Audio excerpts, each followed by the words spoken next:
Hello friends, welcome to this lecture. आज की हमारी चर्चा का विषय है आज़ादी का अमृत महोत्सव एवं भारतीय संविधान। भारत 2022 में अपनी आज़ादी के 75 वर्ष पूरे कर लेगा। आज़ादी के इन्हीं 75 वर्षों को मनाने के लिए देश भर में 75 सप्ताह पूर्व से ही आज़ादी का अमृत महोत्सव मनाया जा रहा है।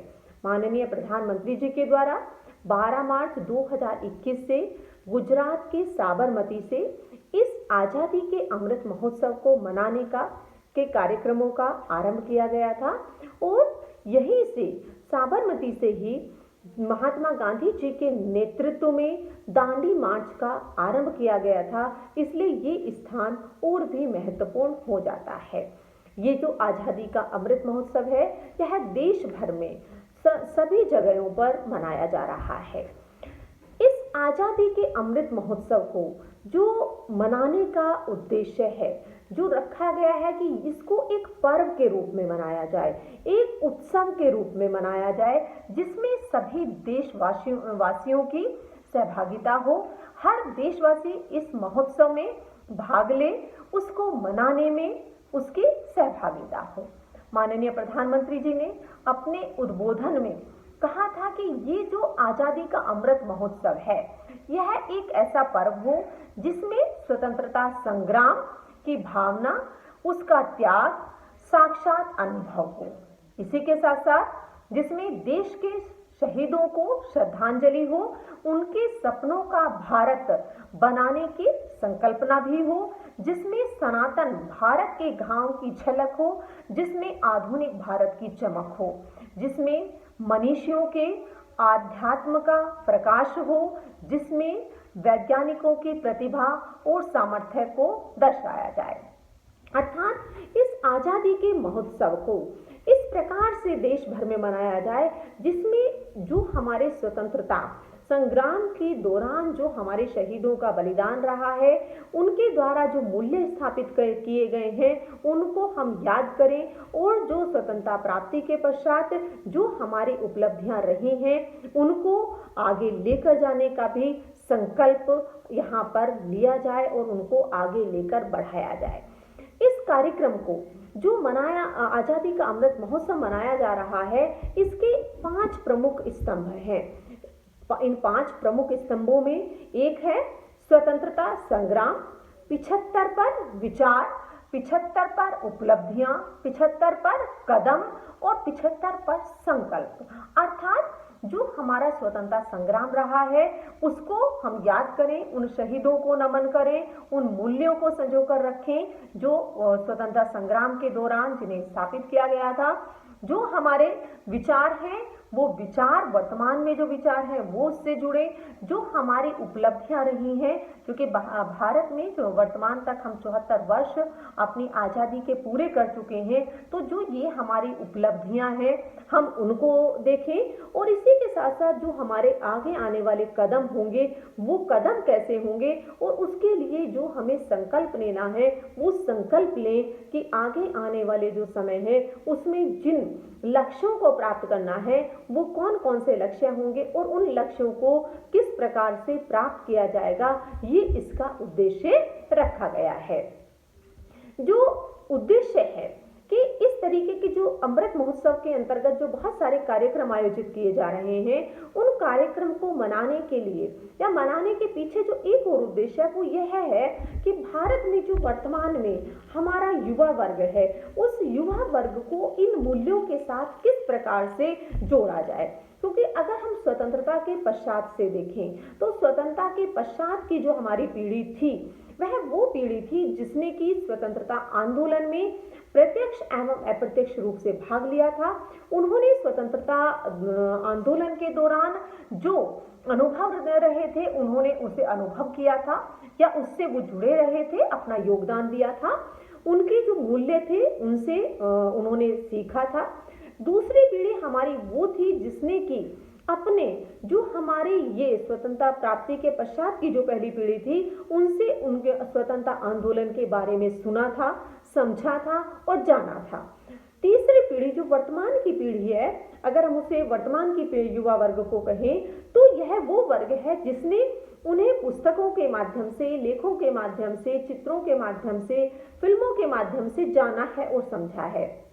तो किस प्रकार से ये जो वर्तमान पीढ़ी है, जो राष्ट्र का निर्माण कर रही है, भविष्य की राष्ट्र निर्माता है, उसको किस प्रकार से उन आदर्शों तक, मूल्यों से, लक्ष्यों से कैसे उसका तादात्म्य स्थापित किया जाए, इसको मनाने के पीछे यह भी एक प्रमुख उद्देश्य है। तो देश भर में इस प्रकार के जो कार्यक्रम हैं आजादी के अमृत महोत्सव को लेकर वो मनाए जा रहे हैं, क्योंकि जो कोई भी उत्सव होता है वो उत्सव तभी पूरा हो पाता है या सफल हो जा पाता है जब इसकी सामूहिक प्रयास उसमें होता है और सामूहिक लोगों की सहभागिता होती है। भारत की समस्त जनता का उसमें सहभागिता हो, वो उसको मनाने में अपना सक्रिय सहयोग प्रदान करे और उसमें भाग ले। इसलिए इसको एक पर्व के रूप में देश भर में 75 वर्षों तक मनाया जाएगा। भारत में जहां पर 15 अगस्त 1947 को स्वतंत्रता मिली थी, तो वहीं पर 26 जनवरी 1950 को हमने अपना संविधान अंगीकृत किया था और उसे लागू किया गया था। भारत का संविधान जहां पर दुनिया का एक विशिष्ट संविधान है, विशाल संविधान तो है ही, क्योंकि भारत का जो संविधान है वो लिखित और विशालतम संविधानों में से है, यह विशिष्टता भी रखता है। भारत में संविधान में लोकतांत्रिक व्यवस्था को अपनाया गया है। लोकतांत्रिक व्यवस्था के तहत जो लोकतांत्रिक संस्थाएं हैं उन संस्थाओं को स्थापित किया गया है, स्थापित किया जा रहा है।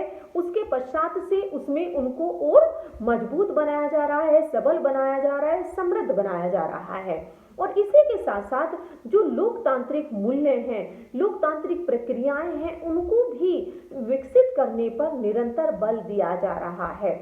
इसलिए जो भारत में लोकतांत्रिक व्यवस्था है वो लोकतांत्रिक व्यवस्था स्वतंत्रता प्राप्ति के पश्चात, क्योंकि 7 दशकों से अधिक का समय हो गया है, तो भारत की जो लोकतांत्रिक व्यवस्था है वो और मजबूत हुई है, न केवल अपने क्षेत्र में बल्कि विश्व में एक अपना विशिष्ट स्थान रखती है। जो हमारा संविधान है, संविधान जहां पर उसमें बहुत सारी, चूंकि विशालतम संविधान है, तो विशालतम संविधान में जब बहुत सारे व्यवस्थाएं उसमें की गई हैं, उसी के साथ साथ जो भारतीय संविधान है उसमें किसी भी प्रकार के भेदभाव को समाप्त किया गया है, निषेध माना गया है। और भारतीय संविधान इस दृष्टिकोण से महत्वपूर्ण हो जाता है क्योंकि यह मौलिक अधिकारों की व्यवस्था देता है और मौलिक अधिकारों के तहत सभी को समान अवसर उपलब्ध कराए गए हैं। किसी भी आधार पर कोई भेदभाव नहीं किया गया है। तो इसलिए जो भारत का संविधान है ये इस दृष्टिकोण से महत्वपूर्ण हो जाता है कि जहां पर लोगों के अधिकारों को सुरक्षित करता है, वहीं पर लोगों के अधिकारों को ये प्रमोट भी करता है, संवर्धित भी करता है। और जो हमारी न्यायपालिका है, न्यायपालिका की जो भूमिका है वो भी इन अधिकारों के प्रोटेक्शन और प्रमोशन में बहुत अधिक महत्वपूर्ण रही है।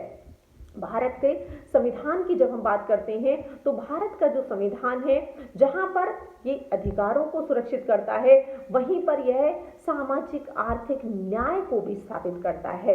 हमारे संविधान की प्रस्तावना में और संविधान के विभिन्न अनुच्छेदों में इस बात पर बल दिया गया है कि किस प्रकार से जो न्याय है उसकी अवधारणा को साकार रूप प्रदान किया जाएगा। उस साकार रूप को प्रदान करने के लिए जो भारतीय संविधान है उसके विभिन्न अनुच्छेदों में ये व्यवस्था की गई है कि उस व्यवस्था के तहत उस लक्ष्य को किस प्रकार से प्राप्त किया जाएगा। जो देश का संविधान है वह हमारा कानून के शासन पर बल देता है और यही कानून का शासन है जिसके आधार पर जो हमारे देश की कानून व्यवस्था है उसकी नींव रखी गई है। तो इसलिए जो भारत का संविधान है वो हमारे यहाँ पर वो सहयोग की बात है, सद्भावना है और विश्व बंधुत्व है, सबका विकास है, ये इस पर बल देता है। क्योंकि जहाँ पर बहुत सारे राज व्यवस्था को लेकर प्रावधान है, केंद्र राज्य संबंधों को लेकर है और जितने भी हमारे सरकार के तीनों अंग हैं, कार्यपालिका, व्यवस्थापिका, न्यायपालिका उनके संगठन को, उनके कार्यों को, उनकी भूमिका को स्पष्ट रूप से व्याख्यायित करता है। वहीं पर यह बात करता है कि जो समाज में सभी हैं उनका समग्र विकास किस प्रकार से संभव हो सकता है।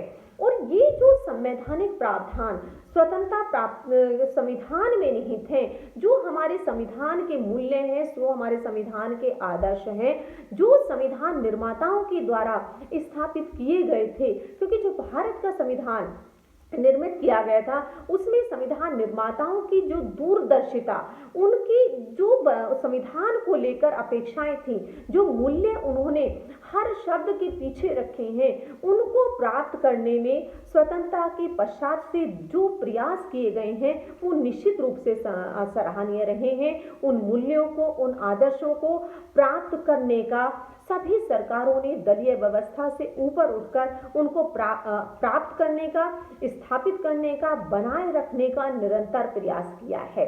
इसलिए इस दृष्टिकोण से ये जो आजादी का अमृत महोत्सव है, ये इसलिए महत्वपूर्ण हो जाता है कि ये जो हमारे आदर्श हैं, मूल्य हैं, लक्ष्य हैं, उनसे जो हमारी वर्तमान पीढ़ी है उसको जोड़ा जाए, उसको उनके सामने लाया जाए, और जो हमारे स्वतंत्रता आंदोलन के दौरान जो हमारे लोग शहीद हुए हैं उन शहीदों को नमन किया जाए, उनके द्वारा जो मूल्य स्थापित किए गए थे समाज में उन्हें याद किया जाए, उन्हें बनाकर रखा जाए।